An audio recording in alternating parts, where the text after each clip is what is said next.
বন্যা ভ্রু গুটিয়ে শক্ত কণ্ঠে বলল, আপনার তো কোনো দোষ নেই, সব দোষ আমার। আমি কেন এত ভাবি? তুমি দায়িত্বশীল, বিনম্র একটা মেয়ে। তুমি ভাববে না তো কে ভাববে বলো? তাছাড়া তুমি সেদিন বনুকে কথাগুলো না বললে বনু আর ভাইয়ার অসাধারণ মুভমেন্টগুলো মিস হয়ে যেত। আর সবাইকে বিয়েতে রাজি করানোর জন্য ভাইয়াকে যে কোনো পর্যায়ে নিয়ে যেতে হতো। এখন আলহামদুলিল্লাহ সব কিছু আমি সামলে নিয়েছি। যা জ্বর গিয়েছে সব আমার উপর দিয়েই গিয়েছে। ভাইয়ের খুব বেশি ফাইট করতে হয়নি। আর বনুর কথা কি বলবো, ও তো গত 3 দিন সারাটাক্ষণ শুধু বন্যা বন্যাই করে যাচ্ছিল। আজ সকালে আমাকে রীতিমতো থ্রেট দিয়েছে, বিকেলের মধ্যে তোমাকে যেভাবেই হোক বাসায় নিয়ে যেতে হবে। বনুর ভাইয়াকে পাওয়ার খুশির থেকেও বেশি কষ্ট লাগছিল তোমাকে ওর মনের কথাগুলো বলতে না পারাতে। বাসায় তো সেভাবে কথা বলতে পারতাম না, কিন্তু বনুকে নিয়ে বের হলেই তোমার সাথে দেখা করতে পাগলা হয়ে যেত। কিন্তু কি করতাম বলো, বড় আব্বু একদম সময় বেঁধে কোনো কাজে পাঠাতেন। তুমি তো জানোই উনি এক কথার মানুষ, কাজে এদিক সেদিক হলে খবর আছে। বাই চান্স আমার কারণে ভাইয়ের বিয়ে আটকে গেলে আমি সারা জীবনও নিজেকে মাফ করতে পারতাম না। ভাইয়ের সামনে দাঁড়ানোর যোগ্যতাও হারিয়ে ফেলতাম। আমার মুখে সামান্য একটা কথাতে ভাইয়া যে মস্ত বড় ভুল সিদ্ধান্ত নিয়েছিল, আমি চাইনি সেই সিদ্ধান্তের জন্য বর্তমানে ওদের উপর কোনো প্রভাব পড়ুক। তাই ভাইয়াকে সারপ্রাইজ দিতে নিজেকেই বলির কুমড়ো হতে হয়েছে। সেই সাথে ভাইয়ার সারপ্রাইজের কিছুটা প্রভাব তোমার উপরেও পড়ে গেছে। তার জন্য আমি আন্তরিকভাবে দুঃখিত। এখন কি কানে ধরতে হবে? বন্যা থতমত খেয়ে বলল, না না, কানে ধরতে হবে না, আপনি একটু অপেক্ষা করুন, আমি রেডি হয়ে আসছি। আচ্ছা। তানভীর নিচে চলে আসছে। বন্যার বোন চা নাস্তা দিয়ে মেঘের বিয়ের বিষয়ে কথা বলছেন। কিছুক্ষণের মধ্যে বন্যা নিচে এসে স্বাভাবিক কণ্ঠে বলল, আব্বু আম্মু আসেনি এখনও? না, আমি আব্বুকে আগেই বলে রাখছি, তুই যা, সমস্যা নেই। তানভীর দৃঢ় কণ্ঠে বলল, আমি ভাবছিলাম রিতকে নিয়ে যাব। রিত যাবে না, বিয়েতে ওর ইন্টারেস্টিং কম, ও শুধু ঘুরতেই পছন্দ করে। এখন যদি বলা হয় চল সিলেট যাই, 2 মিনিটও লাগবে না, সে ব্যাগ নিয়ে হাজির হবে। আর যদি মুখ ফসকেও বলে ফেলি বিয়েতে যেতে হবে, তাহলে ওর তালবাহানা শুরু হয়ে যাবে। ওর আশা করে লাভ নেই, তার থেকে বরং তুমি বন্যাকে নিয়ে যাও। আচ্ছা আপু, কাল পরশু 2 দিনেরই দাওয়াত রইল, অবশ্যই আসবেন প্লিজ। আচ্ছা ঠিক আছে, সাবধানে যেও। বন্যা, তুইও সাবধানে থাকিস। আচ্ছা। তানভীর বন্যাকে নিয়ে বেরিয়ে মোখলেস মিয়ার দোকান পর্যন্ত আসতে মোখলেস মিয়াকে নজরে পড়ল। উনি ওদের দেখে বসা থেকে দাঁড়িয়ে পড়েছেন। তানভীর একটু সামনে গিয়ে বাইক থামিয়ে ঠান্ডা কণ্ঠে বলল, আমি আসছি এক্ষুনি। তানভীর মোখলেস মিয়ার সামনে এসে ব্রু নাচাতেই মোখলেস মিয়া ভারী কণ্ঠে বললেন, কি হইতেছে? তানভীর তপ্তস্বরে বলল, আপনার বউরে আমার বাড়িতে লইয়া যাইতেছি। ক্যারে? আর কত বাপের বাড়িতে থাকবো? শ্বশুর বাড়ির হাওয়া বাতাসেরও তো দরকার আছে নাকি? আমার বউয়ের কিছু হইলে কিন্তু তোমার আমি সাইডা দিতাম না। আসছে, নিজের দুইটাকে সামলান, আমারটা আমি বুঝে নিব।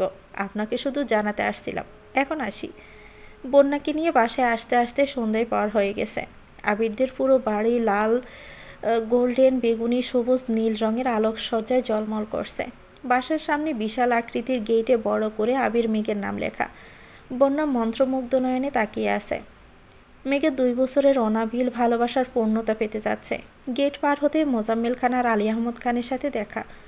বন্যা সালাম দিতেই ওনারা একসঙ্গে সালামের উত্তর দিলেন। বন্যার ব্যাগের দিকে এক নজর তাকিয়ে মোজাম্মেল খান ঠান্ডা কণ্ঠে হুঙ্কার দিলেন, তানভীর, ব্যাগটা কি তুমি নিতে পারো না? তানভীর মাথা নিচু করে হাত বাড়িয়ে ব্যাগটা নিতে নিতে বিড়বিড় করল, আমি আগেই নিতে চেয়েছিলাম, আমাকে দেয়নি। মোজাম্মেল খান শুনল কিনা কে জানে। বন্যা ওনাদের সাথে অল্প স্বল্প গল্প করে ভিতরে চলে গেছেন। ড্রয়িং রুমে ভর্তি আত্মীয় স্বজন। মেঘের মামাবাড়ির লোকজনও ততক্ষণে চলে আসছে। মিমের মামাবাড়ি, খালাবাড়ি থেকে অনেকেই আসছে। তাছাড়া আর এলাকার মানুষ তো আছেই। এত এত মেহমান দেখে বন্যা মাথা নিচু করে দ্রুত মেঘের রুমে চলে আসছে। মেঘ লেহেঙ্গা পরে পুরোপুরি রেডি হয়ে বিছানায় বসে আছে।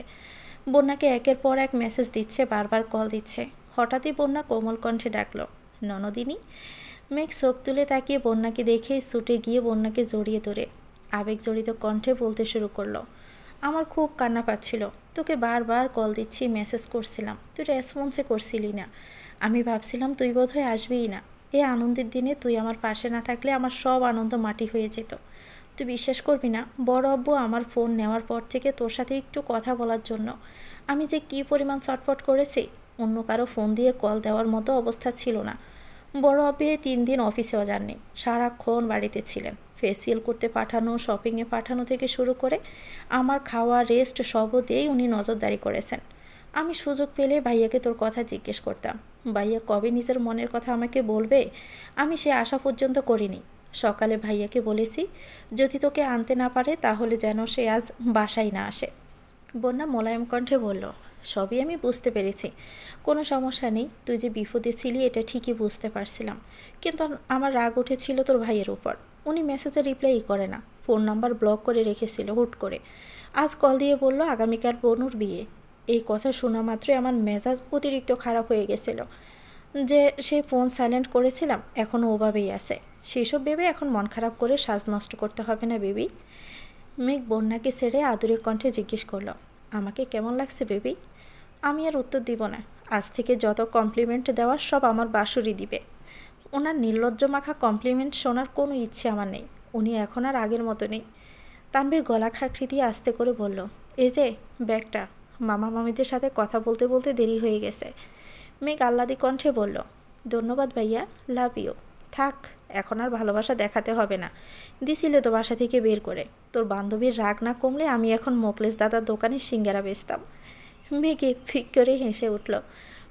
তানভীর বন্যার দিকে তাকিয়ে স্বাভাবিক কণ্ঠে বলল, শাড়ি পরে তাড়াতাড়ি রেডি হও। যেতে যেতে আবার থামল, গাড়গুড়িয়ে হাসি মুখে বলল, লাভ ইউ টু। মেঘ সাফা স্বরে বলে উঠল, কাকে বলছ? বন্যা মেঘের দিকে তাকিয়ে রাগে কটমট করছে। তানভীর ভারী কণ্ঠে জানতে চাইল, কিছু বলছিস? না না। বন্যা শাড়ি পরে মেঘের রুমে সাজুগুজু করছে। ধীরে ধীরে মেঘের মামিরাও মেঘকে দেখতে আসছে। জান্নাত আর আইরিন মিলে মিমকে জোর করে শাড়ি পরাচ্ছে। সব মিলিয়ে মোটামুটি 8-10 জন মেঘের রুমে উপস্থিত। লেহেঙ্গা পরার কারণে মেঘ ঠিকমতো নড়াচড়াও করতে পারছে না, তাই চুপচাপে বিছানায় বসে সবার সাজগোজ দেখছে। আবির মেঘকে দেখতে মেঘের রুমের দরজায় এসে থমকে দাঁড়িয়েছে। রুম ভর্তি এত মানুষ দেখে সঙ্গে সঙ্গে কপাল কুঁচকাল। গাড় কাত করে মেঘকে দেখার চেষ্টা করলো। লেহেঙ্গা পরে রাজরানী সেজে বিছানা ঠিক মাঝ বরাবর বসে আছে মেঘ। মেঘকে দেখেই আবিরের হৃদস্পন্দন জোরালো হচ্ছে। কেউ দেখার আগেই আবির দরজা থেকে সরে কিছুটা দূরে গিয়ে উচ্চস্বরে ডাকলো, মেঘ। মেঘ বিছানা থেকে নামতে নামতে উত্তর দিল, জি। আবির পুনরায় ডাকলো, মেঘ। মেঘ দু হাতে লেহেঙ্গা কিছুটা উছিয়ে দরজা পর্যন্ত ছুটে গেছে। দরজার সামনে আবিরকে না পেয়ে ভ্রু কুঁচকে আবির কোথায় আছে দেখার জন্য বেলকনির দিকে ঝুঁকল। আসমকে মেঘের স্নিগ্ধ গালে ঠোঁট ছোয়ালো আবির। মেঘ পূর্ণ বেদিত আঁখিতে তাকানোর পূর্বেই আবির দ্রুত স্থান ত্যাগ করলো। মেঘ গালে হাত রেখে থম মেরে দাঁড়িয়ে আছে।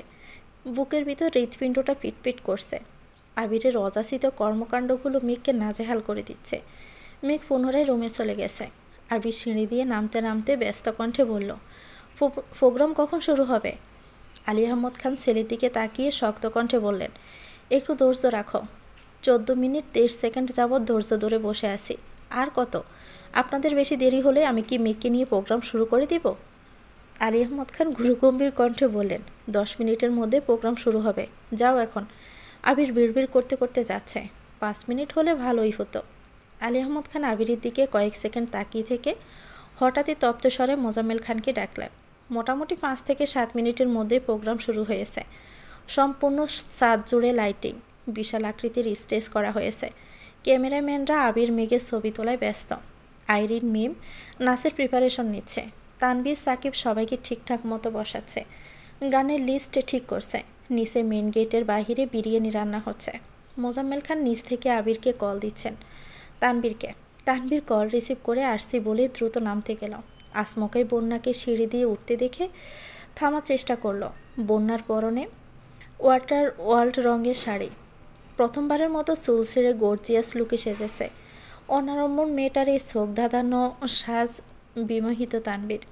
বন্যার দিকে তাকিয়ে থেকে উদাসভাবে সিঁড়ির পার্শ্ব ঘেঁষে পা রাখতেই নিয়ন্ত্রণ হারিয়ে হুমড়ি খেয়ে পড়তে নিল। অপতিত ঘটনায় তানভীরকে থামাতে উপায় না পেয়ে বন্যা দুহাতে তানভীরের বুক বরাবর হাত রেখে আটকানোর চেষ্টা করছে। তানভীর নিজের উপর বল প্রয়োগ করে থামতে পারলেও বন্যার হাতের কবজিতে চাপ খেয়েছে। তানভীরের বেজা গা থেকে সেই তৈমাত্রিক উদ্যত হৃদস্পন্দন উপলব্ধি করতেই বন্যা উদ্বেগপূর্ণ কণ্ঠে জানতে চাইল, আপনি ঠিক আছেন তো? তানভীর সহসাই এক সিঁড়ি পেছাতে বুকের উপর থাকা বন্যার হাতগুলোর অচিরে সরে গেল। বন্যা আস্তে করে নিজের হাত ঝেড়ে পুনরায় জিজ্ঞেস করলো, আপনি ব্যথা পাননি তো? তানভীর মুচকি হেসে উত্তর না দিয়ে পাশ কাটিয়ে চলে যাচ্ছে। বন্যা কর্কশ কণ্ঠে ডাকলো, এই যে বিলেন। তানভীর আরশোকে তাকিয়ে মুচকি হেসে সম্মুখ গতিতে বলল, ব্যথা তো পেয়েছি, কিন্তু এই ব্যথা যে। বন্যার ব্রু কুঁচকানো দেখে তানভীর থমথমে কণ্ঠে বলল, সরি সরি বলতে বলতে দৌড়ে নিচে চলে যাচ্ছে। তানভীর চলে যেতে বন্যা শব্দহীন হাসল। স্টেজে আবির মেঘ পাশাপাশি বসা। আবির মেঘের দিকে তাকিয়ে মৃদুস্বরে ডাকল, শুন। বলুন। তোকে আজ লাবণ্যময়ী লাগছে। আমার কি ইচ্ছে করছে জানিস? মেঘ সূক্ষ্ম নেত্রে তাকিয়ে বিড়বিড় করল, না, আমি কিছু জানতে চাই না। আবির মুচকি হেসে বলল, কিন্তু আমি তো জানাতে চাই। মেঘ আর চোখে তাকাতেই আবির ভ্রু নাচালো। বরাবরের ন্যায় আজও আবিরের হাসিতেই ঘায়েল হলো মেঘ। মুগ্ধ চোখে আবিরকে দেখছে। গত 2 বছর যার চিন্তায় দিনরাত ভুলে থাকতো, সেই মানুষটার সাথে তার বিয়ে হতে যাচ্ছে। হৃদয়ে হাওয়ারা তোলপাড় চালাচ্ছে। রাকিব গলা খাঁকড়ি দিতে মেঘ দৃষ্টি সরালো, সাথে আবিরও। রাকিব অনেকক্ষণ আগে আসলেও আবিরের সামনে আসার সাহস পাচ্ছিল না এতক্ষণ। এখন সবার উপস্থিতিতে বুকে সাহস নিয়ে সামনে আসছে। আবিরের কানে ফিসফিস করে কিছু বলে আবারও সরে গেছে। এদিকে আইরিন, মিম আর আরিফদের অনবদ্য নাচ দেখে সবার চোখ কপালে উঠে গেছে। তানভীর কিছুক্ষণের মধ্যেই উপরে আসছে। বন্যা কিছুটা পেছন থেকে চেয়ারে বসে বসে মেঘ আর আবিরের ছবি তুলছিল। আশেপাশে তেমন কেউ নেই। তানভীর হঠাৎই কানের কাছে ফিসফিস করে বলল, একটু সাইডে আসা যাবে? বন্যা আতকে উঠে গাড় গোড়ালো। তানভীরকে দেখে আতঙ্কিত কণ্ঠে বলল, আপনি? সাইডে আসো। কেন? আরে আসো না। বন্যা তানভীরকে ফলো করে ছাদের এক পাশে গেল। তানভীর শান্ত গলায় বলল, শাড়ির সাথে ফাঁকা হাত ঠিক মানাচ্ছে না। বন্যা আস্তে করে বলল, চুড়ি পরতে খুব একটা ভালো লাগে না। তানভীর মৃদু হেসে পকেট থেকে 2টা গাজরা বের করে তপ্তস্বরে বলল, এখন আশা করি এটা বলবে না যে গাজরা পরতেও ভালো লাগে না। তেমনটা না। তেমন তোমার যদি কোনো আপত্তি না থাকে, আমি কি তোমার হাতে এগুলো পরিয়ে দিতে পারি? আমাকে পড়াতে হবে না। মেঘ না পড়লে ওর হাতে পরিয়ে দেন, তাহলে ছবি সুন্দর আসবে। তোমার কি মনে হয় বাইয়া থাকতে বনুকে আমার পড়িয়ে দিতে হবে? বনু ছাদে আসার পরপরই বাইয়ার নিজের দায়িত্ব পালন করে ফেলছে। তাহলে মিম বা অন্য কাউকে দিয়ে দেন। আমার ফাঁকা হাতি ভালো লাগে। কিন্তু আমার তো ভালো লাগে না। মানে? তুমি সবার হাতের দিকে তাকিয়ে দেখেছো একবার? প্রত্যেকের হাতে ছুরিও আছে, গাজরাও আছে, আর তোমার হাতে কিছুই নেই। আমি এতগুলো গাজরা এনেছি, এনে রাখতে পারিনি, যে যার মতো করে নিয়ে গেছে। অনেক কষ্টে তোমার জন্য 2টো রেখেছি। এখন কথা না বলে হাত দাও। বন্যা দৃঢ় কণ্ঠে বলল, আমাকে দিন, আমি পরে নিব। আমি পরিয়ে দিলে কি কোনো সমস্যা হবে, নাকি এখনও আমার উপর রেগে আসো? তেমন না। তাহলে কেমন? তানভীর গম্ভীর মুখ করে দাঁড়িয়ে আছে। বন্যা ব্রু কুঁচকে সূক্ষ্ম নেত্রে তাকিয়ে কিছু না বলেই হাত বাড়ালো। কারো সাথে কথা তর্কে জড়ানোর আগেভাগে কেটে পড়াই ভালো। গাজরা পরিয়ে দেওয়া মাত্রই বন্যা স্থান ত্যাগ করে পুনরায় স্টেজের কাছে আসছে। মেঘ বন্যাকে দেখে হাতে ইশারা করল। মিনহাজ, তামিম, মিষ্টি আর সাদিয়া কিছুক্ষণ আগেই আসছে। এসে মেঘ আর আবিরের সাথে ছবি তুলে ফেলছে। কিন্তু বন্যা লজ্জায় যেতে চাইছিল না। বন্যা স্টেজে উঠতেই আবির ব্যস্ত কণ্ঠে তানভীরকে ডাকল। আম্মুরা বা মামি খালাদের নজর এড়াতে তানভীর স্টেজে উঠতেই কানে কানে ফিসফিস করে কিছু বলল, যেন সবার মনে করে গুরুত্বপূর্ণ কথা বলতেই ডেকেছে। তানভীর নামতে নিলে আবির কিছুটা উঁচু স্বরে বলল, কিরে, কোথায় যাচ্ছিস? ছবি তুলবি না? দাঁড়া। পাশ থেকে রাকিব, রাসেল আর সাকিব সিরিয়াস ভঙ্গিতেই বলছে, একমাত্র বোনের বিয়ে, অথচ বোনের সাথে তানভীরের এখনও কোনো ছবিই নেই। তাড়াতাড়ি দাঁড়াতো, তোদের ছবি তুলে দেই। তানভীর হাত দিয়ে মুখের ঘাম মোছার নাম করে ঠোঁটের হাসি আড়াল করে বন্যার পাশাপাশি দাঁড়ালো। 3-4টা ক্যামেরাম্যান জটফট কতগুলো ছবি তুলে ফেলল। সবার মনমতো ছবি তোলা শেষে ছেলে মেয়ে সবাই একসঙ্গে স্টেজে উঠেছে। প্রায় 15-20 জন ছেলে ওয়াটার ওয়ার্ল্ড রঙের পাঞ্জাবি পরেছে, সাথে 20-22 জন মেয়ের পরনে ওয়াটার ওয়ার্ল্ড রঙের শাড়ি। যে মিম আজ পর্যন্ত কোনোদিন শাড়িই পরেনি, সে মিমও আজ শাড়ি পরছে। অল্প বয়স্ক মেয়েদের মধ্যে একমাত্র মালা ব্যতীত সবাই শাড়ি পরেছে। মালাকে জোর করেও শাড়ি পরানো যায়নি। গ্রুপ ছবি তোলার এক পর্যায়ে গুরুজনেরা চলে যেতে শুরু করেছেন। ছাদ মোটামুটি ফাঁকা হতে কাপল ডান্স শুরু হয়েছে, যার সূচনায় ছিল রাকিব, রিয়া আর আসিফ জান্নাত। গুরুজনদের সামনে ওরা এতক্ষণ ভদ্র থাকলেও এখন সব বলে নাচতে শুরু করেছে। টানা 3টা গানে নাচ শেষে আবির মেঘকে টেনে এনেছে। সবার রিকোয়েস্টে শুরুর দিকে মেঘ আর আবির 2টা গানে পারফর্ম করেছিল, কিন্তু আসমকে মোজাম্মেল খান আসতে মেঘ লজ্জায় সেই যে বসেছে আর ওঠেনি। এখন ছাদের দরজা বন্ধ করে মেঘকে উঠিয়েছে, তারপরেও যেন লজ্জা না পায়। একদম লাস্টে আবির, মেঘ, রাকিব, রিয়া, আসিফ জান্নাত, তানভীর, বন্যা, আরিফ, মিম, মিনহাজ, মিষ্টি, তামিম, সাদিয়া, রাসেল, সোনিয়া, সাকিব, আইরিন সহ বাকি যারা ছিল সবাই একসঙ্গে হাওয়া হাওয়া গানে পারফর্ম করেছে। আইরিন ভালো ডান্স পারে, শুধুমাত্র সেই কারণে সাকিব আইরিনের সাথে ডান্স করতে রাজি হয়েছে। কিন্তু শুরুতেই করুণ কণ্ঠে বলে নিয়েছে, আমার গ্রামে একটা নিরীহ গার্লফ্রেন্ড আছে, ওর রেগে গেলে একটু বলে দিও, আমার কোনো দোষ নাই। সাকিবের এমন কথা শুনে আইরিন রাগে কটমট করে বলেছে, আমার সাথে ডান্স করতে কে বলেছে আপনাকে? আপনি আপনার কাজিনের সাথেই ডান্স করেন। সাকিব সহসেই বলল, মালা করবে ডান্স? আর তুমি মানুষ পেলে না? এই মেয়ে আসছেই তো শুধু দেখতে আর নিজে জ্বলতে। আমি বারবার বলেছি নিজের কষ্ট বাড়াতে শুধু শুধু যাস না। কে শুনে কার কথা? মন ভরে দেখতে আসছে দেখুক, তোমাকে যেটা বলছি সেটা করবা, ঠিক আছে? আচ্ছা। এদিকে আরিফ আর মিমির একটু পরপর ঝগড়া লাগা দেখে তানভীর দুটাকে শাস্তিস্বরূপ কাপড় ডান্স করতে বলেছে। অনুষ্ঠান প্রায় শেষ পর্যায়ে, যে যার মতো গল্প করতে করতে নিচে চলে যাচ্ছে। কিছুক্ষণের মধ্যে মেহেদি দেওয়া শুরু করতে হবে। আবির আর তানভীর বিয়ের কেনাকাটা করতে মার্কেটে যাবে, তাই একটু তাড়াহুড়োতেই প্রোগ্রাম শেষ করতে হয়েছে। বন্যার আইরিন গল্প করতে করতে নেমে গেছে। মিম হুট করে ওদের দেখতে না পেয়ে দৌড়ে নিচে নামতে গিয়ে ছাদের দরজায় হোঁচট খেয়ে সঙ্গে সঙ্গে চিৎকার করে বসে পড়েছে। দু হাতে পা চেপে কান্না করছে। সাথে সাউন্ড বক্সের কারণে মিমের অল্প বিস্তর কান্নার শব্দ কেউ শুনতে পায়নি। আরিফ দরজা পর্যন্ত এসে মিমের কান্নার শব্দ শুনে কিছুটা চিন্তিত স্বরে জানতে চাইল, কি হয়েছে? মিম কাঁদতে কাঁদতে বলল, হোঁচট খেয়েছি। আরিফ সঙ্গে সঙ্গে ফোনের ফ্ল্যাশ জ্বালিয়ে মিমের পায়ের কাছে ধরল। বৃদ্ধাঙ্গুল থেকে অনর্গল রক্ত বের হচ্ছে। মিমের দু হাতে রক্ত লেগে আছে। আরিফ নিবিষ্ট কণ্ঠে বলতে শুরু করলো, শাড়ি পরে এভাবে কেউ ছোটাছুটি করে? দেখি হাতটা ধরো। মিম কাঁদতে কাঁদতে আরিফের হাতটা শক্ত করে ধরে বসা থেকে উঠল, কিন্তু ব্যথার চোটে পা ফেলতে পারছে না। আরিফ মিমের এক হাত ধরে আস্তে আস্তে নামাচ্ছে। কোনো মতে নিচ পর্যন্ত গিয়ে মিম হাউমাউ করে কাঁদতে শুরু করেছে। কি হয়েছে বলে আশেপাশে সবাই জড়ো হয়ে গেছে। আরিফ দৌড়ে ফার্স্ট এইড বক্স আনতে চলে গেছে। মিমের কান্নার শব্দে তানভীর ছুটে এসে রাগান্বিত কণ্ঠে বলল, এভাবে কাঁদছিস কেন? কি হয়েছে? মিম কাঁদতে কাঁদতে নিজের পা বাড়ালো। তানভীর রক্তাক্ত আঙ্গুল দেখে কপাল কুঁচকে গম্ভীর দৃষ্টিতে আরিফের দিকে তাকিয়ে চিৎকার করলো, এ আরিফ, তুইও কি ছোট মানুষ? এভাবে কেন ব্যথা দিয়েছিস? জান্নাত ফ্রিজ থেকে বরফ এনে দিল। মিম কাঁদতে কাঁদতে বলল, আরিফ ভাইয়া কিছু করেনি, আমি হোঁচট খেয়ে পড়ে গেছিলাম। তানভীর গাড় গড়িয়ে আরিফের দিকে এক নজর তাকালো। আরিফ ফার্স্ট এইড বক্স হাতে মাথা নিচু করে দাঁড়িয়ে আছে। তানভীর হাত বাড়িয়ে স্বাভাবিক কণ্ঠে বলল, দে। পরপর মিমির দিকে তাকিয়ে তপ্তস্বরে বলল, তুই কি হাঁটতে পারিস না? কথায় কথায় দৌড় দিতে বলে কে তোকে? কালকে বনুর বিয়ে, আর তুই ব্যান্ডেজ বেঁধে ঘুরবি? এটা কি ভালো লাগবে? মিম কাঁদো কাঁদো কণ্ঠে বলল, আর এমন করবো না। সাদে মেঘ, রিয়া, আবির, রাকিব, রাসেল, লিমন দাঁড়িয়ে গল্প করছে। মালা বরাবরের মতোই দূরে একটা চেয়ারে নির্বাক ভঙ্গিতে বসে আছে। সবার হাসাহাসির মাঝে মেঘ হুট করে নিজের মাথা চেপে ধরে বসে পড়েছে নিচে। আবির সঙ্গে সঙ্গে মেঘকে ধরে উদ্বিগ্ন কণ্ঠে জিজ্ঞেস করলো, এই কি হয়েছে তোর? মাথা ব্যথা করছে। মেঘের অল্প চাপে মাথা ব্যথা শুরু হয়ে যায়। সেখানে সকাল থেকে ঠিকমতো খাওয়া নেই, সারাদিন বাহিরে বাহিরে ঘুরে ফটোশ্যুট করেছে। সন্ধ্যা থেকে বাড়ি লেহেঙ্গা পরে বসে আছে, তার উপর এতক্ষণ নাচানাচি করলো। সব মিলিয়ে মাথায় প্রচণ্ড ব্যথা শুরু হয়ে গেছে। আবির মেঘকে নিচে রুমে নিয়ে চলে গেছে। মেঘের দিকে তাকিয়ে ঠান্ডা কণ্ঠে বলল, তুই ফ্রেশ হয়ে আয়, আমি খাবার নিয়ে আসছি। আমি নিচে গিয়ে খেতে পারবো, তোকে ফ্রেশ হতে বলেছি। আবির নিচে গিয়ে মিমের অবস্থা দেখে কিছুক্ষণ দাঁড়ালো। উপরে মেঘের মাথা ব্যথা, নিচে মিমের পা কাটা। এ অবস্থায় কাকে কি বলবে বুঝতে পারলো না। মেঘের জন্য খাবার নিয়ে আবারও উপরে আসছে। অতিমাত্রায় ব্যথা সহ্য করতে না পেরে মেঘ মাথায় ওড়না বেঁধে রেখেছে। আবির অল্প অল্প করে মেঘকে খাইয়ে দিচ্ছে। হঠাৎই দরজা থেকে এক অপরিচিত কণ্ঠস্বর কানে আসলো, আসবো? আবির তেমন গুরুত্ব দেয়নি। মেঘ তাকিয়ে মৃদু হেসে বলল, মুন্নি আপু আসুন। মেঘের খাওয়া প্রায় শেষ। আবির প্লেট হাতে নিয়ে মাথা নিচু করে বেরিয়ে গেছে।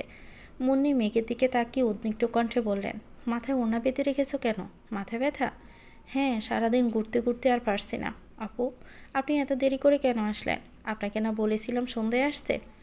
কিভাবে আসবো বলো? রান্না করে বাবুকে খাইয়ে ঘুম পাড়িয়ে রেখে আসছি। এখন বলো, মেহেদি দেওয়ার মতো ধৈর্য আছে তোমার? মেঘ মাথায় হাত চেপে ধরে শক্ত কণ্ঠে বলল, না থাকলেও ধৈর্য রাখতে হবে, কাল যে আমার বিয়ে।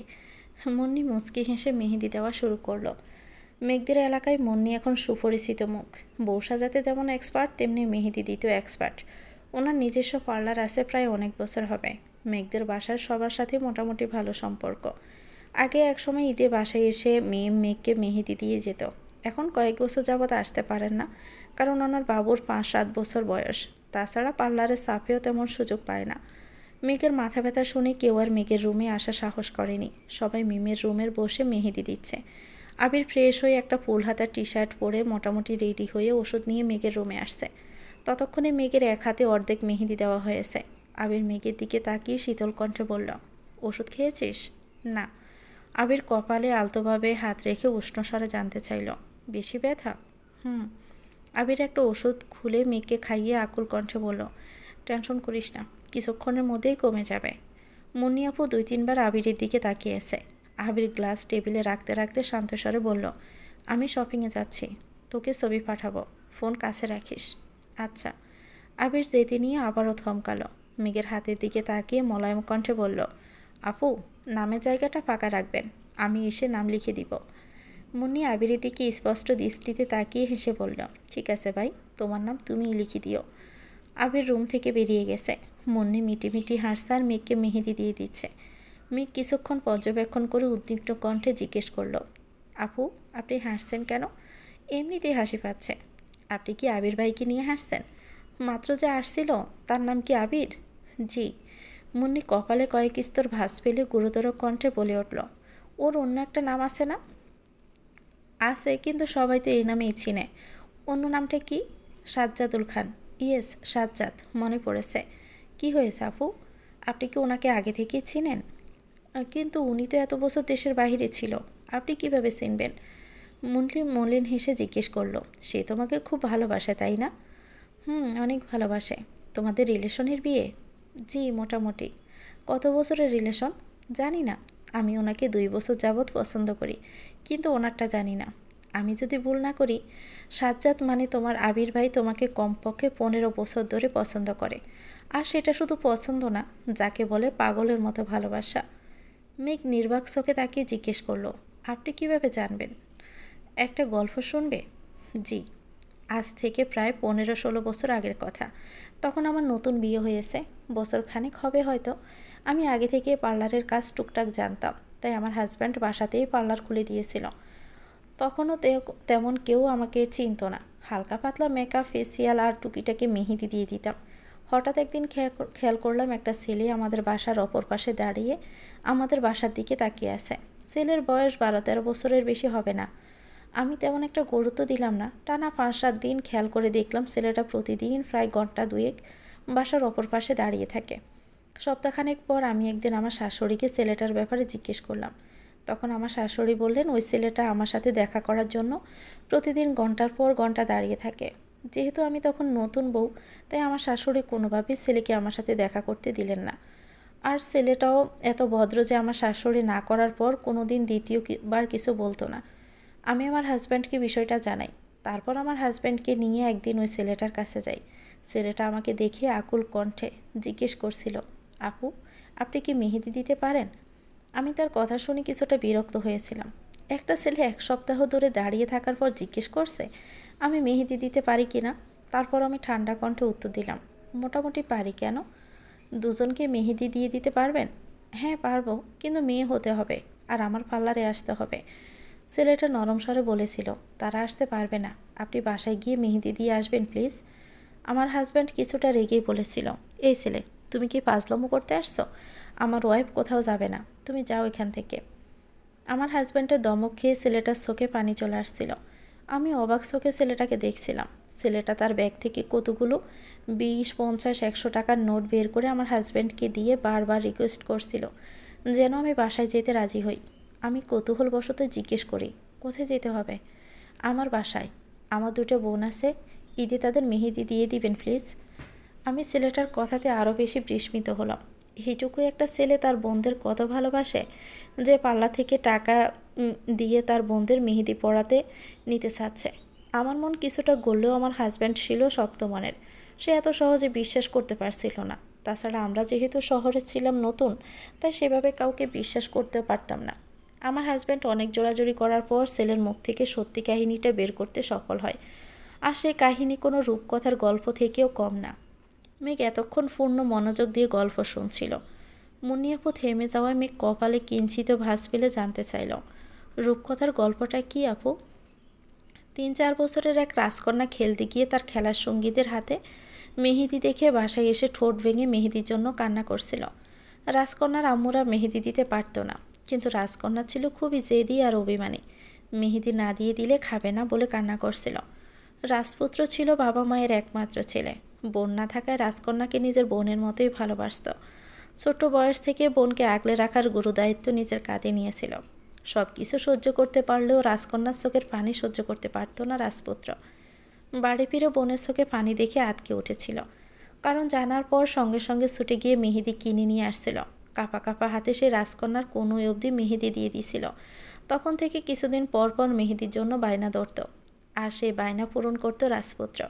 মেহেদি দেওয়ার প্র্যাকটিস শুরু করে কিছুদিনের মধ্যে ভালোই শিখে ফেলছিল। 2 বছর ঈদে রাজকন্যাকে হাতে পায়ে মেহেদি দিয়ে দিল। বিপত্তি ঘটল 3য় বছর। রাজকন্যা একটু একটু বড় হচ্ছিল, সেই সাথে তার হিংসুটে মনোভাব সৃষ্টি হচ্ছিল। 3য়বার ঈদে পাশের বাসার এক পিচ্ছি মেয়েকে মেহেদি দেওয়ার অপরাধে রাজকন্যা কাঁদতে কাঁদতে পুরো বাড়ি মাথায় তুলে ফেলছিল। রাজপুত্র রাজকন্যা ব্যতীত অন্য কাউকে মেহেদি দিয়ে দিয়েছে, এটা সে মেনেই নিতে পারছিল না। অবুঝ রাজকন্যার পাগলামিতে রাজপুত্র যে কিভাবে পাগল হয়েছে সে নিজেও বুঝতে পারেনি। হঠাৎ রাজপুত্র গুরুতর অসুস্থ হয়ে গেল। তখন রাজকন্যার আবেগ জড়ানো কান্না আর নিষ্পাপ হৃদয়ের প্রতিক্রিয়ায় রাজপুত্র নিজের কল্পনায় অন্য এক জগৎ তৈরি করল, যে জগতে রাজকন্যাকে বোন নয় বরং প্রিয়তমার আসনে বসালো। রাজকন্যার প্রতি মনোভাব বদলাতে শুরু করলো। সেই সাথে বাড়তে লাগলো আতঙ্ক, কারণ রাজপুত্রের বাসায় তখন ছোট আরেকটা বোন ছিল, যার বয়স 2 কি 3। রাজকন্যার এই হিংসুটে মনোভাবের জন্য সবসময় আতঙ্কে থাকতো রাজপুত্র। রাজপুত্রকে কারো সাথে মিশতে দিতে না চাওয়া, কোমল মনের আকুতি, রাজপুত্রের প্রতি তীব্র অধিকারবোধ, সবেতেই ভীত হতো রাজপুত্র। সামনে ঈদ ঘনিয়ে আসছিল। প্রতি বছরের মতো মেহেদি দেওয়ার গুরুদায়িত্ব তার উপরেই পড়ত, কিন্তু সে ভীত ছিল। আগের বছর পাশের বাসার পিচ্ছিকে মেহেদি দেওয়ার অপরাধে কান্না করার বাসার কেউ সেভাবে গুরুত্ব দেয়নি, কিন্তু এবছর নিজের বাসায় চাচাতো বোনকে মেহেদি দেওয়ার অপরাধে যদি আবারও একই কাজ করে তখন কি হবে? আগের বছর পর্যন্ত রাজকন্যা শুধু তার বোন থাকলেও পরের বছর নাগাদ রাজকন্যার প্রতি নতুন অনুভূতি জন্মেছে। বয়সে আশেপাশে খোঁজ নেই, আমার কথা জানতে পেরে আমাকে রিকোয়েস্ট করতে আসে। আমি আর আমার হাজব্যান্ড প্রথম দিকে পুরোপুরি বিশ্বাস না করলেও শুধুমাত্র রাজপুত্রের রিকোয়েস্টে সে বাসায় যায়। অভিমানী রাজকন্যা রাজপুত্র ছাড়া কারো হাত থেকে মেহেদি পড়তে রাজি নয়। দীর্ঘ সময় বুঝে আমি তাকে মেহেদি পড়াতে সফল হই। সেই থেকে আজ পর্যন্ত প্রতি ঈদে আমি তাকে মেহেদি পরিয়ে দেই। মেঘ আশ্চর্য নয়নে সে আছে। মুন্নি আপু মুচকি হেসে ফের বললেন, আশা করি বুঝতে পেরেছ, সে রাজকন্যাটা তুমি আর রাজপুত্রটা তোমার আবির ভাই। মেঘ বিমোহিত নয়নে মুন্নি আপুর মুখের পানে চেয়ে আছে। রূপকথার গল্পের মুগ্ধতায় ডুবে নিজের মাথা ব্যথার কথা বেমালুম বলে গেছে। যেখানে 2 বছরের প্রণয়ের পূর্ণতা পেতে আবিরের মুখ থেকে ভালোবাসি শুনতে মেঘ উন্মুক্ত হয়ে উঠেছিল, সেখানে আবির 15 বছর যাবৎ পাগলের মতো একতরফা ভালোবেসে গেছে। এটা ভেবেই আটকে উঠেছে মেঘ। ছোটবেলার এত এত স্মৃতির বেড়ে মেঘের মনে আবিরের স্মৃতি খুব কমই আছে। আবিরকে নিয়ে অতীত ভাবতে গেলে মেঘের সর্বপ্রথম মনে পড়ে জয়ের কারণে থাপ্পড় খাওয়ার ঘটনাটা, যেখান থেকে আবিরের প্রতি ঘৃণার বিরক্তি জন্মেছিল। যার দরুন এক বাসায় থেকেও আবিরের সাথে 2 বছরে একটা সামান্যতম কথাও বলিনি। এমনকি আবির চলে যাওয়ার পর 7 বছরে একবার হ্যালো পর্যন্ত বলিনি। অথচ আজ সেই কথাগুলো মনে করে আনমনেই হেসে ফেলল। ভেতরে ভেতরে নিজের প্রতি বেশ ক্ষুব্ধ হচ্ছে। যেখানে এমপির মেয়ে 2-4টা কমেন্টস সহ্য করতে পারিনি, আবিরের অনুমতি না নিয়ে ব্লক করে দিয়েছিল।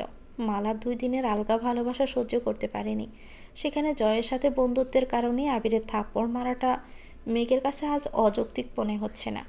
মুন্নি আপু আনমনে হেসে বললেন, জানো মেঘ, তোমাকে যতবার আমি মেহেদি পরিয়ে দেই ঠিক ততবারই সাজ্জাদের কথা আমার মনে পড়ে। হয়তো নাম আমার খেয়াল ছিল না, কিন্তু বাসার সামনে দাঁড়িয়ে থাকা পিচ্ছি ছেলেটার মুখটা সব সময় বাসত। অনেকবার তোমাকে জিজ্ঞেস করতে চেয়েছি, কিন্তু সাজ্জাদের নিষেধ অমান্য করে জিজ্ঞেস করার সাহস করে উঠতে পারিনি। কাল যেহেতু তোমাদের বিয়ে, তাই আজ নিশ্চিন্ত মনে কথাগুলো বলতে পারছি। মেঘ, তুমি খুব ভাগ্যবতী যে সাজ্জাদের মতো একজন জীবনসঙ্গী পেতে যাচ্ছ। বড় বোন হিসেবে সাজেশন দিচ্ছি, যাই হয়ে যাক না কেন সবসময় ওর পাশে থেকো। মেঘ সদাশয়ে হেসে উত্তর দিল, ইনশাল্লাহ আপু, আমি আমৃত্যু ওনার পাশে থাকবো, একদম ওনার লক্ষ্মী বউ হয়ে। মুন্নি আপু নিঃশব্দে হেসে মেহেদি পড়াতে ব্যস্ত হয়ে গেছেন। এরই মধ্যে আবির ভিডিও কল দিয়েছে। মেঘ কল রিসিভ করে স্পষ্ট চোখে তাকালো। মুগ্ধতায় মেঘের দুচোখ চিকচিক করছে, ঠোঁটে লেগে আছে নিকষিত হাসি। মেঘের কোমল প্রাণ হৃদয়ের পানোচ্ছল হাসিতে আবির বরাবরের মতো মোহিত হলো। বুকের ভিতরটা নিখাত ভালো লাগায় ছেয়ে গেছে। আবিরের হৃদয়ের গহীনে চলমান উত্তাল ঢেউ সামলে অনুষ্ণ কণ্ঠে প্রশ্ন করল, মাথা ব্যথা কমেছে? কিছুটা। মেহেদি দেওয়া শেষ? এক হাত বাকি। আবির কিছুটা তটস্থ হয়ে জানতে চাইল, নাম লিখে নি তো? না। আবির মৃদু হেসে বলল, আচ্ছা, নাম কিন্তু আমি এসে লিখব। কালকের জন্য দুটো শাড়ি পছন্দ করছি, কোনটা নিব বল? মেঘ ঠোঁট বেঁকিয়ে শক্ত কণ্ঠে বলল, আপনার যেটা ভালো লাগে সেটাই নিন। আমার তো দুটোই ভালো লাগছে, কিন্তু ভেবেছিলাম দুইটা নিয়ে নিব, কিন্তু সাকিব বলতেছে বিয়ের শাড়ি নাকি একটাই নিতে হয়, এই জন্য কনফিউশনে পড়ে গেছি। মেঘ ব্রু গুটিয়ে দৃঢ়কণ্ঠে জানতে চাইল, আপনি আবার কবে থেকে কুসংস্কার মানতে শুরু করেছেন? তোর সাথে মিশতে মিশতে আমিও যেন কেমন হয়ে যাচ্ছে। কথায় আছে না, সঙ্গদোষে লোহা বাসে। মেঘ ক্ষুব্ধ চোখে তাকিয়ে আস্তে করে বলল, দেখান শাড়ি। আবির ক্যামেরা ঘুরিয়ে শাড়ি দেখাচ্ছে। মুন্নিয়াপুর এক হাতে মেহেদি দেওয়া প্রায় শেষ। এরই মধ্যে আকলিমা এসে খাওয়ার জন্য ডেকে নিয়ে গেছেন। এই সুযোগে মেঘ ঝটপট বিয়ের শাড়ি বৌবাতে লেহেঙ্গা পছন্দ করে দিয়েছে। মুন্নিয়াপু খাওয়া শেষ করে আসতেই মেঘ কল কেটে আরেক হাত বাড়ালো। দু হাতে মেহেদি দেওয়া শেষে মুন্নিয়াপু চলে গেছেন। আসিফ আর আরিফ ওনাকে বাসা পর্যন্ত দিয়ে গেছে। মিমের রুমে মেহেদি দেওয়া দুম লেগেছে। বন্যা অল্প স্বল্প মেহেদি দিতে পারে, তাই যত পিচ্ছি ছিল সবাইকে এক নাগাড়ে মেহেদি দিয়ে দিচ্ছে। মিমকেও বন্যায় মেহেদি লাগিয়ে দিয়েছে। জান্নাত সহ আরও 2-3 জন মেহেদি আর্টিস্ট ফ্রেন্ড আসছে, যারা রিয়া, সোনিয়া আরও কয়েকজন মেহেদি দিয়ে দিচ্ছে। বন্যা মেহেদি দেওয়ার এক ফাঁকে একবার মেঘের রুমে এসে দেখে গেছে। তখনও মেঘের মেহেদি দেওয়া শেষ হয়নি। মেঘের মেহেদি দেওয়া শেষ অনেকক্ষণ হলো। এক হাত পুরোপুরি শুকালেও অন্য হাত এখনও শুকায়নি। কথার কথা মানুষজন বলে, মেহেদির রং যত গাঢ় হয় জামাই তত বেশি ভালোবাসে। এছাড়া মুন্নি আফুও বলেছেন, মেহেদি যত বেশি সময় রাখবে তত গাঢ় রং হবে। এজন্য মেঘ চিন্তা করছে আজ সারা রাতেও মেহেদি তুলবে না। মেঘ বেলকনিতে দাঁড়িয়ে আপন মনে ভাবছে, আবিরের দেশে ফেরা, প্রথম দেখা, গান গাওয়া, বাইকে ওঠা, কাশবনে যাওয়া, আবিরের জন্মদিন পালন করা, মাইশাপুর বিয়ে, নিউ ইয়ার, ভ্যালেন্টাইন্স, সব ঘটনায় মেঘের চোখে ভাসছে স্পষ্ট। সেই সাথে বারবার মনে তোলপাড় চালাচ্ছে মুন্নিয়াপুর বলা রাজপুত্র আর রাজকন্যার কাহিনীটা। একটা মানুষের ভালোবাসা ঠিক কতটা নিখুঁত হলে ছোট বয়স থেকে এত বিচক্ষণ চিন্তাভাবনা করতে পারে। এরই মধ্যে আবির তানবিরা শপিং শেষ করে বাসায় আসছে। আবির গেট দিয়ে ঢুকে নিচ থেকে কিছু সময়ের জন্য মেঘের দিকে তাকিয়ে রইল। আলোকসজ্জায় লাল, নীল, সবুজ, গোল্ডেন, বেগুনি রঙের আলোতে মেঘের মায়াবী আদলখানাও বারংবার রং পাল্টাচ্ছে। তাই দেখে আবির খেই হারালো। তানবি তাকাতেই মনোযোগ সরে গেছে, সঙ্গে সঙ্গে বাড়ির ভিতরে ঢুকলো। ড্রয়িং রুমে বিয়ের কেনাকাটা দেখতে সবাই হুমড়ি খেয়ে পড়েছে। বন্যা, জান্নাত, মিমরাও উপর থেকে ছুটে আসছে, কিন্তু মেঘের কোনো হদিস নেই। মালিহা খান প্রশ্ন করলেন, মেঘ কোথায়? যার জিনিসপত্র তারই হদিস নেই। এই মিম, মেঘকে ডেকে নিয়ে আয়। আবির তৎক্ষণাতে বলে উঠল, আমি যাচ্ছি। এত এত মুরব্বীদের ভিড়ে আবিরের অনাকাঙ্ক্ষিত কথা শুনে মালিহা খান কপাল কুঁচকালেন। আবির কারো উত্তরের প্রতীক্ষা না করে দ্রুত পায়ে সিঁড়ি দিয়ে উঠছে। মেঘের মামিরা সহ আরও অনেকে সেদিকে তাকিয়ে আছে। মালিহা খান তানবীরের দিকে তাকিয়ে চোখ রাঙালেন। তানবীর সঙ্গে সঙ্গে বলল, এই যে বিয়ের শাড়ি খুলছি, সবাই শাড়ি দেখুন। এদিকে আবির মেঘের রুমে ঢুকে সরাসরি বেলকনিতে আসছে। আবিরের পায়ের শব্দেও মেঘের কোনো প্রতিক্রিয়া দেখা গেল না। আবির আসমকায় মেঘকে পিছন থেকে জড়িয়ে ধরল। মেঘের পরনে জলপাই রঙের শাড়ির পাড় বিদীর্ণ করে আবিরের শক্তপোক্ত হাত মেঘের নিখাত উদর আঁকড়ে ধরেছে। অন্য হাতে কানের পাশে চুলগুলো সরিয়ে ঘাড়ে মাথা রাখল। হঠাৎই ঘটনায় মেঘ ভীতিগ্রস্ত হয়ে পড়েছে। গাড় গুড়ালো। আবিরের উপস্থিতি টের পেয়ে পুনরায় মাথা সোজা করে ফেলছে। আবিরের গাঢ় নিঃশ্বাস মেঘের ঘাড়ে পড়ছে। আবির মেঘের মসৃণ গলায় মৃদু চুমু খেয়ে অত্যন্ত নমনীয় কণ্ঠে বলল, আড়াল থেকে অপেক্ষার দিন তোর ফুরিয়ে আসছে। এখন তুই সদর দরজায় দাঁড়িয়ে আমার জন্য অপেক্ষা করার অনুমতি পেতে যাচ্ছিস। আবির শ্বাস ছেড়ে পুনরায় বলতে শুরু করলো, গত 2 বছর তোকে দেখেও না দেখার মতো চলেছি। কথায় কথায় রাগ দেখিয়েছি। তোর অনুভূতি উপলব্ধি করার চেষ্টা করিনি। সব কিছুতে ব্যস্ততা দেখিয়ে তোকে কষ্ট দিয়েছি। কিন্তু বিশ্বাস কর, আমি এই সব কিছু করেছি তোকে হারানোর ভয়ে। আমি এখনও আতঙ্কে আছি। কালকের দিনটা পার করার অপেক্ষায় আছি। অপ্রকাশিত আনন্দের অন্তরালে আমার এক ভয় জমে আছে। তোকে পূর্ণাঙ্গ রূপে আমার করে পাওয়ার আকাঙ্ক্ষা আমার মস্তিষ্ককে স্থির হতে দিচ্ছে না। আমি তোকে বড্ড বেশি ভালোবাসি মেঘ। ছোটোবেলা থেকে নিজেকে একটা কথা সব সময় বলতাম, মেঘ আবিরের হাসির কারণ, মেঘকে কষ্ট দেওয়া ভীষণ বারণ। অথচ দেখ, গত 2 বছরে অনিচ্ছা সত্ত্বেও তোকে কতবার কষ্ট দিয়েছি, কতভাবে কাঁদিয়েছি, যার জন্য আমি নিজেকে আজও ক্ষমা করতে পারি না। গত 2 বছরে যা ঘটেছে সব ভুলে যা প্লিজ।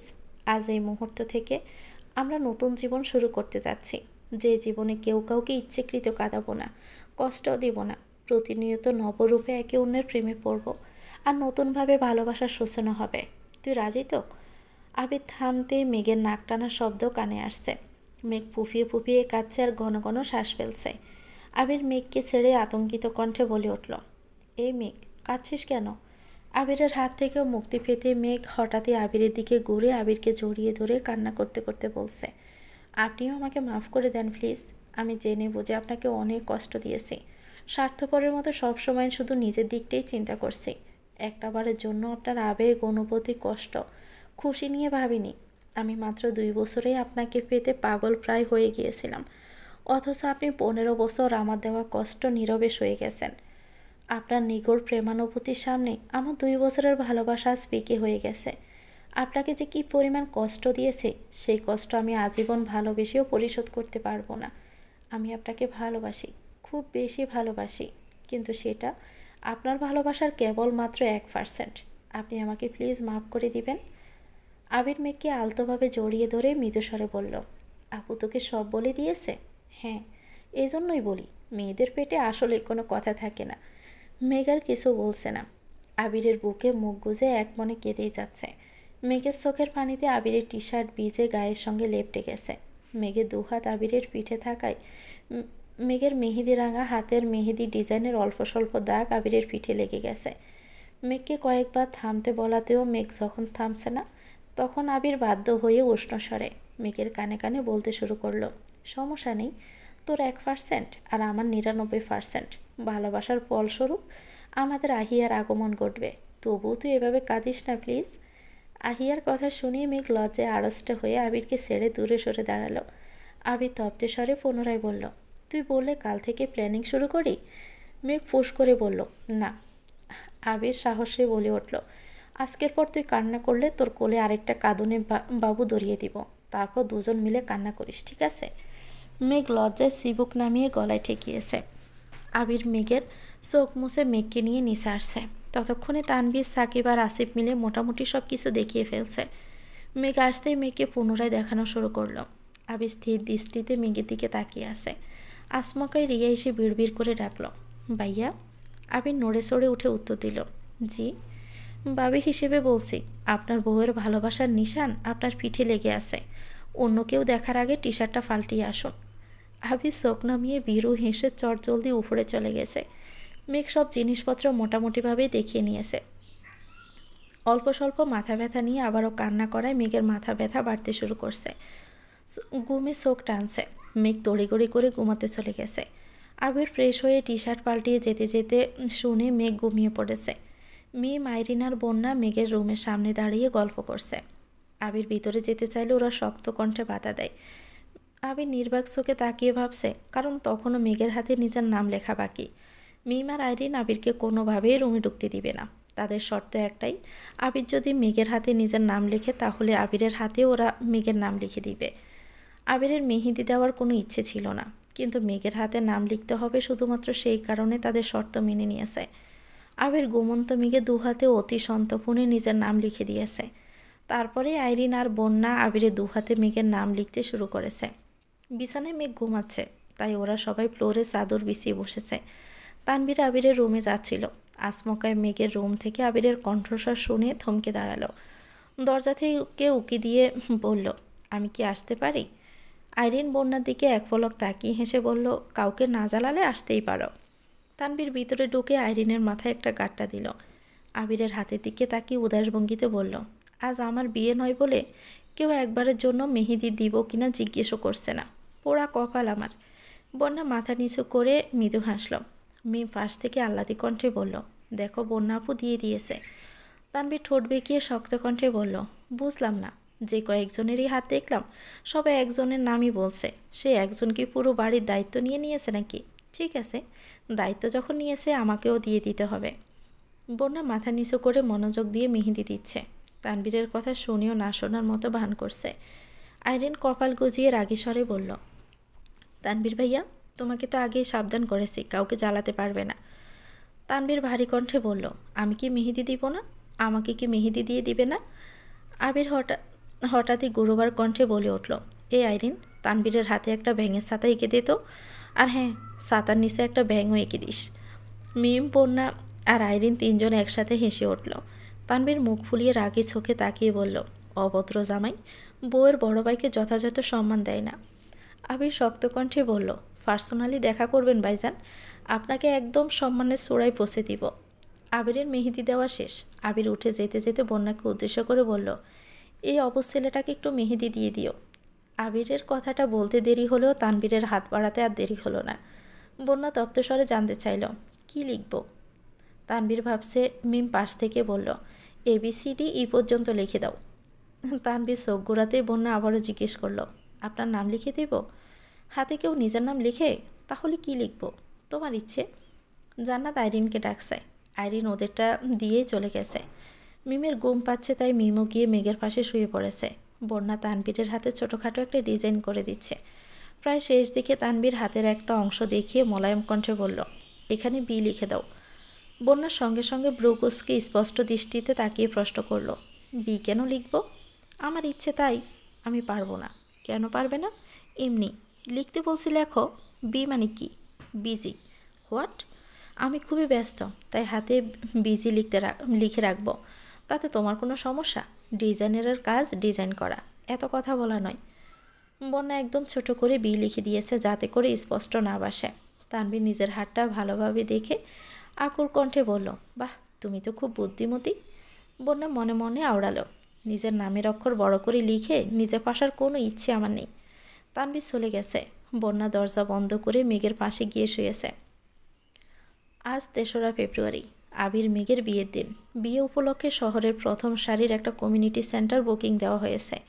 সকলের খাওয়া দাওয়া শেষে আবির মেঘকে পার্লারে নিয়ে গেছে।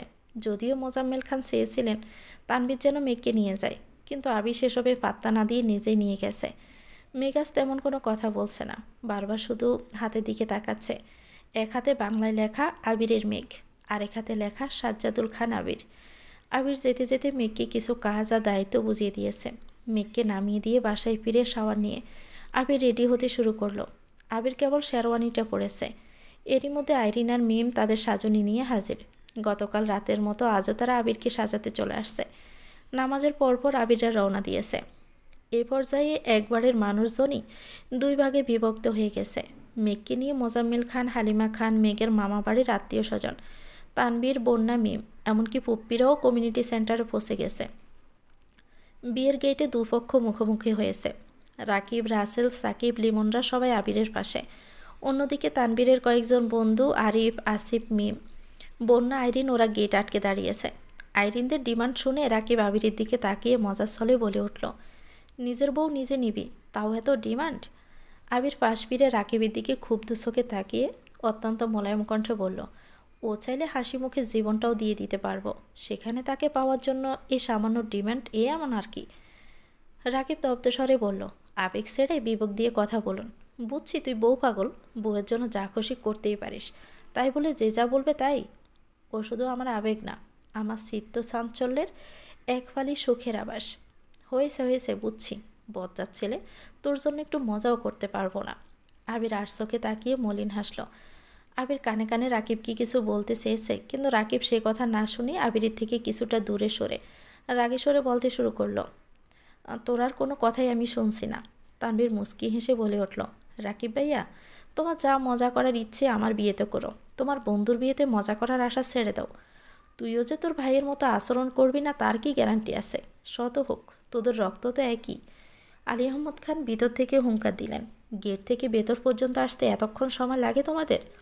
আবির তৎক্ষণাৎ চোখের ইশারা দিল। রাকিব টাকা বের করেও দিতে চাচ্ছে না। আইরিন, মিম, রিয়ারা জোর জবরদস্তি করে নিয়ে গেছে। আবিরকে মালা পরিয়ে সাদা গোলাপ দিয়ে ভেতরে নেওয়া হয়েছে। আলী আহমদ খান, মোজাম্মেল খান সহ আরও কয়েকজন একসঙ্গে বসে আছেন। আবির ঢুকতে আলী আহমদ খান ডাকলেন, আবির, একটু এদিকে আসো। আবির তটস্থ হয়ে বলল, জাস্ট 1 মিনিট আব্বু, এক্ষুনি আসছে। আবির সবাইকে ফেলে শর্ট জলদি মেঘের সাথে দেখা করতে চলে গেছে। কম বেশি সবাই গেটের কাছে ছিল, তাই মেঘের আশেপাশে তেমন বড় কেউ নেই। আদিসহ আরও কয়েকটা পিছিয়ে ছুটাছুটি করছে। আবির মেঘের কাছাকাছি এসে কোমল কণ্ঠে সালাম দিল। মেঘও মোলায়েম কণ্ঠে সালামের উত্তর দিয়েছে। আবির মেঘের সামনে এসে দোহাঁটুতে ভর দিয়ে বসে কিছুটা ঝুঁকে ঘুমটার আড়ালে থাকা মেঘকে এক পলক দেখে নিল। আবিরের অপ্রবৃত্ত কাণ্ড দেখে মেঘ অলক্ষিতভাবেই হেসে ফেলল। আবির মেঘের মুখের পানে গভীর মনোযোগে চেয়ে ঠোঁট কামড়েই হেসে নেশাক্ত কণ্ঠে বলল, একটু ভয়ে ছিলাম, তাই তোকে দেখতে আসছি, কিছু মনে করিস না কেমন? মেঘ তপ্ত দৃষ্টিতে তাকিয়ে ঠান্ডা কণ্ঠে বলল, আপনাকে রেখে আমি পালাবো না, আপনি নিশ্চিন্তে থাকতে পারেন। আবির সরজলদি মেঘের হাতে আলতোভাবে চুমু খেয়ে তটস্থ কণ্ঠে বলল, আব্বু ডাকছে, এখন যাই? আবির সামনে যেতে আলী আহমদ খান জিজ্ঞেস করলেন, কোথায় গিয়েছিলে?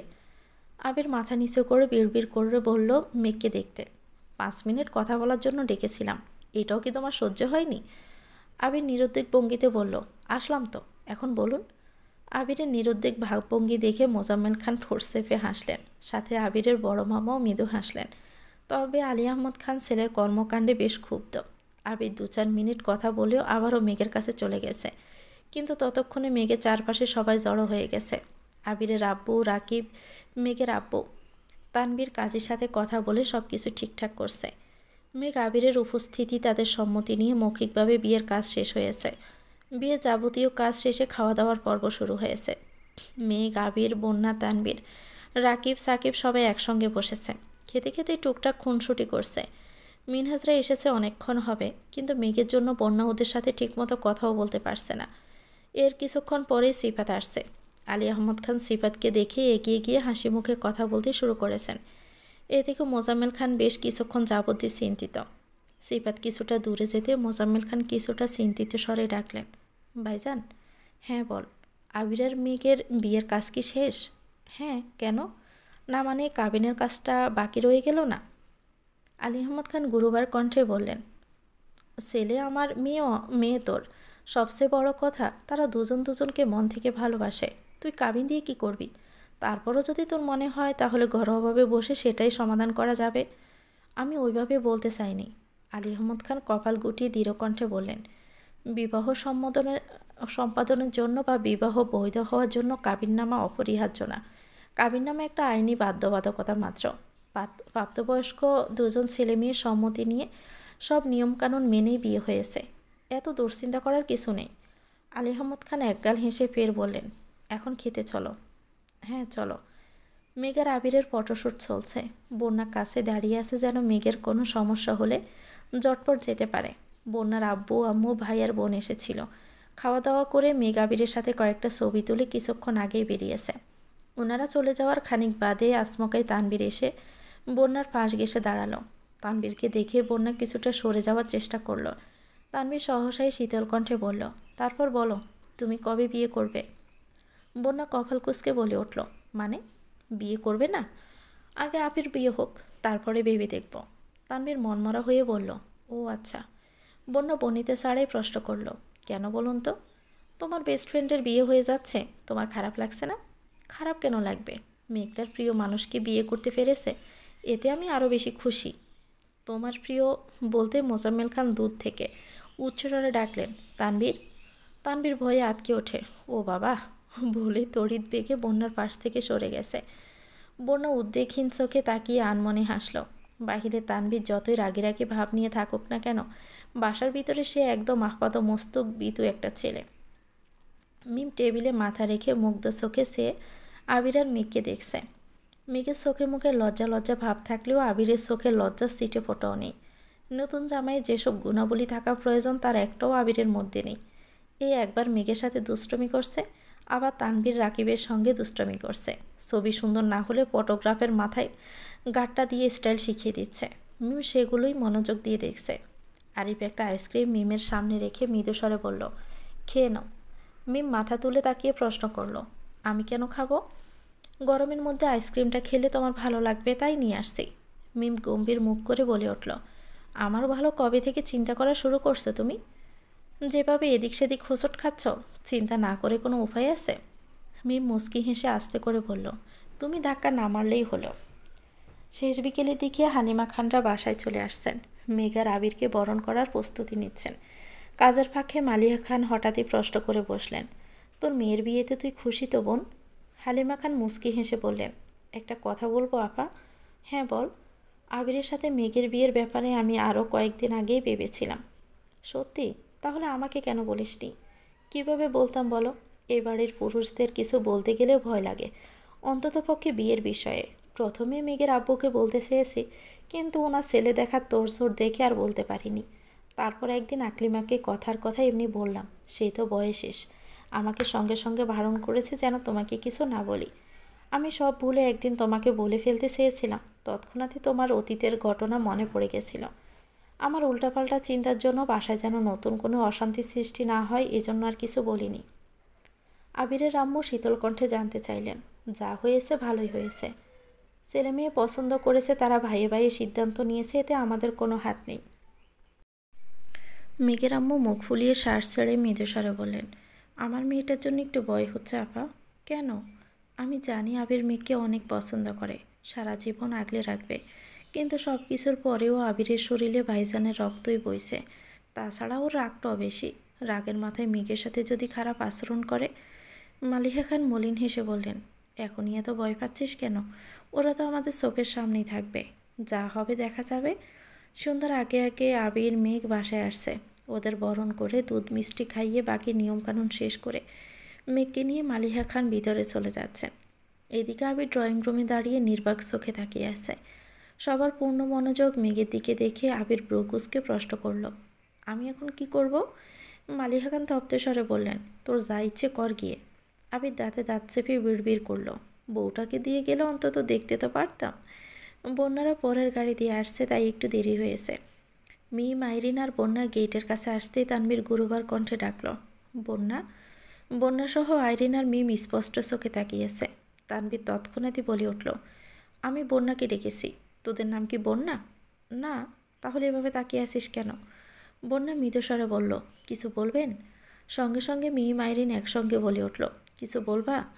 তানভীর মুখ ফুলিয়ে রাগী স্বরে বলল, না। মিম আর আইরিন বন্যাকে নিয়ে চলে যাচ্ছে। তানভীর কয়েক মুহূর্ত তাকিয়ে থেকে আবিরের কাছে গেল। তানভীর কপাল কুঁচকে এক দৃষ্টিতে বন্যার দিকে তাকিয়ে থেকে বলল, ভাইয়া, তোমার বিয়েটা তো শেষ হলোই, এবার আমারটা নিয়ে একটু ভাবো। আবির চোখ ঘুরিয়ে তানভীরের দিকে তাকিয়ে রাশবাড়ি কণ্ঠে বলল, আগামী 2 বছর এই বাড়িতে আর কোনো বিয়ে হবে না। আমি চাকরি নিলেও না। না। কেন? আমার বউ অন্তত পক্ষে 2 বছর এই বাড়ির একমাত্র বউ হয়ে রাজত্ব করবে। তোর বোনের বউ বউ ফিল শেষ হলেই তোর ভাবিকে নিয়ে আসবো, তার ভাবিকে নিয়ে আসবো। ততদিনে তুই নিজেকে গুছা। তাই বলে 2 বছর? দেখ তানভীর, তুই আমার থেকে বয়সে 2 বছরের ছোট, তাই বিয়েটাও 2 বছর পর করা উচিত। তাছাড়া আমি তোর বোনের মানসিক শান্তিতে ব্যাঘাত দিব না। তোকে 6 মাসের মধ্যে বিয়ে করালাম, সব কিছু ঠিকঠাক চললো। কোনো একদিন, হয়তো আজ থেকে 10 বছর পর মেঘ আমার কাছে এই অভিযোগটা করলো, তখন আমি কি করব? ওকে কি এই দিনগুলো ফিরিয়ে দিতে পারবো? তানভীর মনমরা হয়ে বলল, থাক, আমি আর কিছু বলবো না। তানভীর মন খারাপ করে চলে যাচ্ছে। আবির মৃদু হেসে পেট ডাকলো, কিন্তু তানভীর আর তাকালো না। অবশ্য তাকালেও বিশেষ কোনো লাভ হবে না, কারণ আবির যা ভেবে রেখেছে তাই হবে। তানভীর জোরপূর্বক কোনো কিছু পরিবর্তন করতে পারবে না, আর করতে চায়ও না। আগামীকাল আবিরদের বাসায় অনুষ্ঠান হবে। একেবারে কাছের মানুষজন ছাড়া অতিরিক্ত কোনো মানুষ থাকবে না। আবিরের আব্বু চেয়েছিলেন একদিনই অনুষ্ঠান শেষ করতে, কিন্তু মোজাম্মেল খান এতে দ্বিমত করেন। উনি মেয়ের বিয়ের জন্য এত বছর যাবৎ স্বপ্ন দেখেছেন, তাই আলী আহমদ খান ওনার স্বপ্নকে বাস্তবায়ন করার সুযোগ দিয়েছেন। আবির আর রাকিব সন্ধ্যার পরপরই ফিরেছে প্রায় 11টা নাগাদ। ততক্ষণে বাড়ি মোটামুটি শান্ত হয়ে গেছে। আবির নিজের রুমে যেতে যেতে মেঘের রুমটা দেখে গেছে। রুমের দরজা ভেতর থেকে বন্ধ। সন্ধ্যার পর থেকে মেঘের সাথে আবিরের আর কোনো কথাই হয়নি। আবির 2-3 বার ডাকতেও গিয়েছে, কিন্তু আজ কেন জানি সাহস পাচ্ছে না। তাই রুমে এসে মেঘের নাম্বারে কল দিল। সারাদিনের ক্লান্তিতে মেঘ গভীর ঘুমিয়ে তলিয়ে আছে। আবিরের কল বেজেই যাচ্ছে। মেঘের পাশ থেকে মাহমুদা খান গুম গুম কণ্ঠে মেঘকে ডেকে বললেন, মেঘ, ফোনটা সাইলেন্ট কর। মেঘ ঘুমের মধ্যেই নড়ে উঠল, কিন্তু ফোন ধরল না। গতকাল রাতে আবিরের রুমে আসার ঘটনা ছড়াতে ছড়াতে বড়দের কান পর্যন্ত চলে গিয়েছে। তাই মাহমুদা খান ইচ্ছে করেই আজ মেঘের রুমে শুয়েছেন। মেঘের এক পাশে মাহমুদা খান, অন্য পাশে বন্যা শুয়েছে। দুইবার কল কেটে পুনরায় কল বাজতে শুরু করেছে। বন্যা মেঘের পাশ থেকে ফোনটা একটু তুলতেই আবিরের ছবি বেশি উঠেছে। বন্যা আস্তে করে বলল, ওই মেঘ, ভাইয়া কল দিচ্ছে। ভাইয়া নামটা শুনতে মেঘের গভীর ঘুম কেটে গেছে। গুম গুম চোখে ফিটফিট করে কল রিসিভ করে কানে ধরল। ফোনের ওপাশ থেকে আবিরের মোলায়েম কণ্ঠস্বর শোনা গেল, আমার বউটা এখন কি করছে? মেঘ ঘুম ঘুম কণ্ঠে বলল, ঘুমাচ্ছে। আবির মুচকি হেসে বলল, কিন্তু আমার যে তার সাথে কথা বলতে ইচ্ছে করছে। সকালে বলবো। না, এখনই বলতে হবে। মাহমুদা খান আস্তে করে বললেন, মেঘ, ফোনটা রেখে ঘুমা। মেঘ ফিসফিস করে রেখে দেওয়ার কথা বলছে, কিন্তু আবির তো নাছোড়বান্দা, কথা তার বলতেই হবে। আবির তপ্ত স্বরে বলল, চল ছাদে চলে যাই। কেন? আমার ছাদটাকে দেখতে খুব ইচ্ছে করছে। এখন ছাদে যেতে পারবো না। ছাদের কথা শুনে মাহমুদা খান রাগী স্বরে বলে উঠলেন, এই আবির, ফোনটা রাখবি তুই? আর একটা রাত সহ্য করতে পারছিস না? তো ভিউয়ার্স, গল্পটির নাম আমির তো ভালোবাসি তোকে, লিখেছেন সালমা চৌধুরী। এটা গল্পের 32তম পর্ব। পরবর্তী পর্ব পেতে চ্যানেলটিকে সাবস্ক্রাইব করে আমাদের সাথে থাকবেন। ভিডিও ভালো লাগলে একটি লাইক দিয়ে দিবেন। আল্লাহ হাফেজ, আসসালামু আলাইকুম।